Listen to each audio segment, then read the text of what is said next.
दिदी बहिनी दाजुभाइ सबै अघि बढाऊ साना किसान संस्थालाई जोगाउन लागि बढाऊ कुटु कुटु यो मुटु खान्छ नि भित्र भित्र एक भुइँचालो छ नि फुल जस्तो हाम्रो साना किसान अहिले कसैले नि नभुल किसान ए कुटु कुटु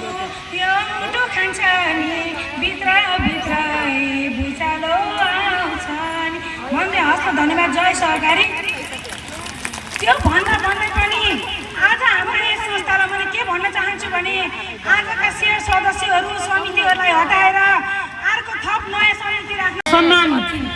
गरिदिनको लागि प्रमुखपति दिदीलाई अनुरोध गर्दै यता भने शुभकामना मन्तव्य राखिदिनको लागि आजको कार्यक्रमका विशेष अतिथि विनय त्रिवेणी गाउँपालिका